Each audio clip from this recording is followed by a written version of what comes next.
જય શ્રી કૃષ્ણ. નિર્જળા એકાદશી. યુધિષ્ઠિરે કહ્યું, જનાર્દન, જ્યેષ્ઠ મહિનાના શુક્લ પક્ષમાં જે એકાદશી આવે છે એનું કૃપા કરીને વર્ણન કરો. ભગવાન શ્રી કૃષ્ણ બોલ્યા, રાજન, એનું વર્ણન પરમ ધર્માત્મા સત્યવતી નંદન વ્યાસજી કરશે, કારણ કે તેઓ બધા શાસ્ત્રોના તત્વજ્ઞ અને વેદાંગોના પારંગત વિદ્વાન છે. ત્યારે વેદવ્યાસજી કહેવા લાગ્યા, બંને પક્ષોની એકાદશીઓના દિવસે ભોજન ન કરવું. દ્વાદશીના દિવસે સ્નાન વગેરે કરીને પવિત્ર થઈને પુષ્પોથી ભગવાન કેશવની પૂજા કરવી. ત્યારબાદ નિત્ય કર્મ સમાપ્ત થયા પછી પ્રથમ બ્રાહ્મણોને ભોજન કરાવ્યા પછી પોતે ભોજન કરવું. રાજન, જનના શૌચ અને મરણા શૌચમાં પણ એકાદશીના દિવસે ભોજન ન કરવું. આ સાંભળીને ભીમસેન બોલ્યા, પરમ બુદ્ધિમાન પિતામહ, મારી ઉત્તમ વાત સાંભળો.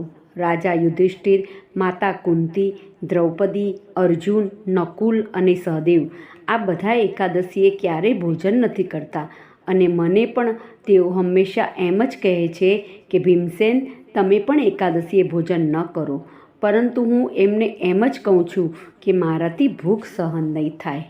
ભીમસેનની વાત સાંભળીને વ્યાસજીએ કહ્યું, જો તમે સ્વર્ગલોકની પ્રાપ્તિ ઈચ્છતા હો અને નરકને દૂષિત સમજતા હો તો બંને પક્ષોની એકાદશીઓના દિવસે ભોજન ન કરવું.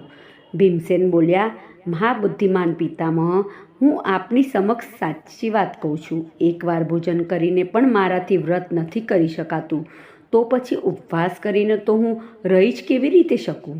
મારા ઉદરમાં વૃક નામનો અગ્નિ સદાય પ્રજ્વલિત રહે છે.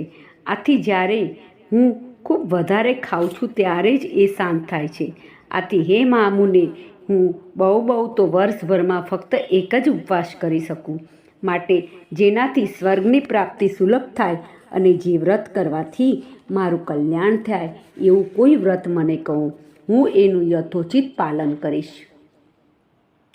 વ્યાસજીએ કહ્યું, ભીમ, જ્યેષ્ઠ માસમાં સૂર્ય વૃષભ રાશિમાં હોય અથવા તો મિથુન રાશિમાં શુક્લ પક્ષમાં જે એકાદશી આવે એનું યત્નપૂર્વક નિર્જળ વ્રત કરવું.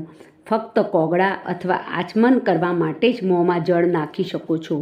આ સિવાય કોઈ પણ પ્રકારનું જળ વિદ્વાન પુરુષે મોંમાં ન રાખવું, અન્યથા વ્રતનો ભંગ થઈ જાય છે. એકાદશીના સૂર્યોદયથી બીજા દિવસના સૂર્યોદય સુધી મનુષ્ય જળનો ત્યાગ કરે તો આ વ્રત પૂર્ણ થાય છે. ત્યારબાદ દ્વાદશીના પ્રભાતકાળમાં સ્નાન કરીને બ્રાહ્મણોને વિધિપૂર્વક જળ અને સુવર્ણનું દાન કરવું. આ પ્રમાણે બધા કાર્યો પૂરા કરીને જીતેન્દ્રિય પુરુષે બ્રાહ્મણો સાથે ભોજન કરવું. વર્ષભરમાં જેટલી એકાદશીઓ આવે છે એ બધાનું ફળ મનુષ્ય નિર્જળા એકાદશીના વ્રતથી પ્રાપ્ત કરી લે છે. એમાં જરા પણ સંદેહ નથી.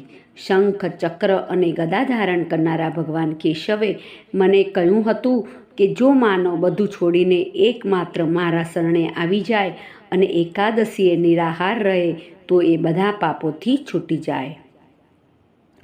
એકાદશીનું વ્રત કરનાર પુરુષ પાસે વિશાળકાય, વિકરાળ આકૃતિવાળા અને કાળા રંગના દંડ પાશધારી ભયંકર યમદૂતો નથી આવતા.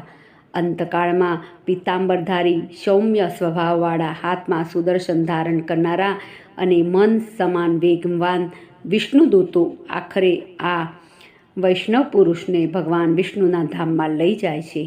માટે નિર્જળા એકાદશીના દિવસે યત્નપૂર્વક ઉપવાસ અને શ્રીહરિનું પૂજન કરવું.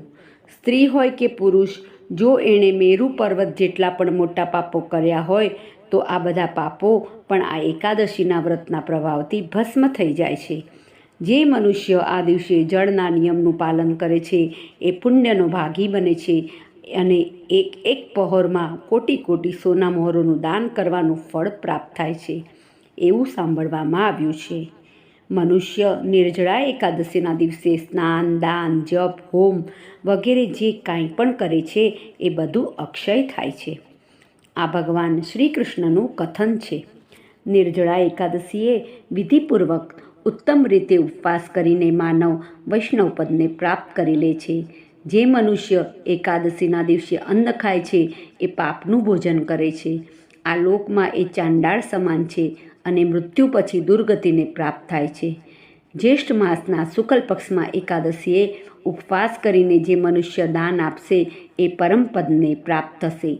જેમણે એકાદશી ઉપવાસ કર્યો છે તેઓ બ્રહ્મહત્યારા, દારૂડિયા, ચોર અને ગુરુદ્રોહી હોય તો પણ બધા પાપોથી મુક્ત થઈ જાય છે.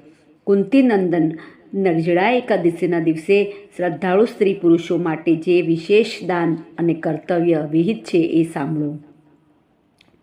આ દિવસે જળમાં શયન કરનારા ભગવાન વિષ્ણુનું પૂજન અને જળમય ધેનુનું દાન કરવું જોઈએ અથવા પ્રત્યક્ષ ધેનુ કે દૂધાળી ગાયનું દાન કરવું યોગ્ય છે. જરૂરી દક્ષિણા અને જુદા જુદા પ્રકારના વ્યંજનો દ્વારા પ્રયત્નપૂર્વક બ્રાહ્મણોને સંતુષ્ટ કરવા જોઈએ. આમ કરવાથી બ્રાહ્મણો જરૂર સંતુષ્ટ થાય છે અને એમના સંતુષ્ટ થવાથી શ્રીહરિ મોક્ષ પ્રદાન કરે છે. જેમણે શમ, દમ અને દાનમાં પ્રવૃત્ત થઈને શ્રીહરિની પૂજા અને રાત્રે જાગરણ કરીને આ નિર્જળા એકાદશીનું વ્રત કર્યું છે એમણે પોતાના સહિત વીતેલી 100 પેઢીઓને અને આવનારી 100 પેઢીઓને ભગવાન વાસુદેવના પરમધામમાં પહોંચાડી દીધી છે.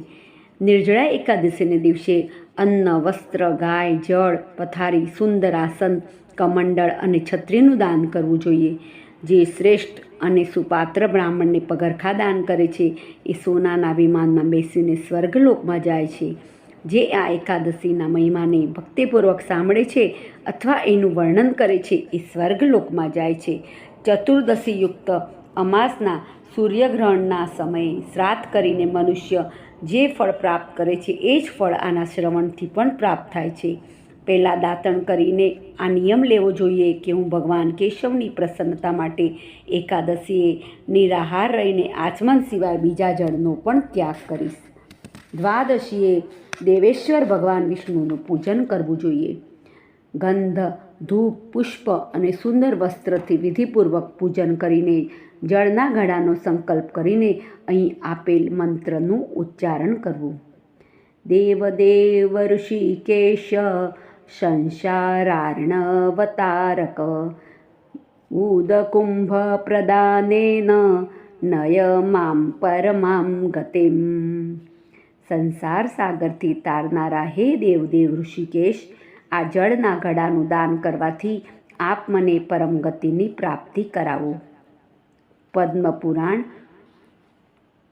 ભીમસેન જેઠ મહિનાના શુક્લ પક્ષમાં જે શુભ એકાદશી આવે છે એનું નિર્જળ વ્રત કરવું જોઈએ. એ દિવસે શેષ બ્રાહ્મણોને સાકર સાથે જળના ઘડાનું દાન કરવું જોઈએ.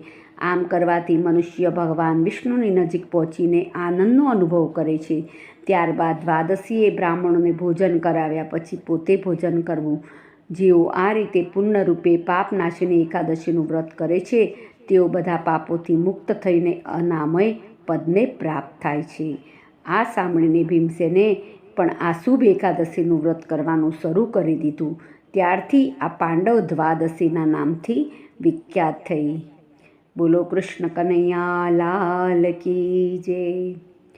કૃષ્ણાય વાસુદેવાય હરયે પરમાત્મને પ્રણત ક્લેશનાશાય ગોવિંદાય નમો નમઃ. ગોવિંદાય નમો નમઃ.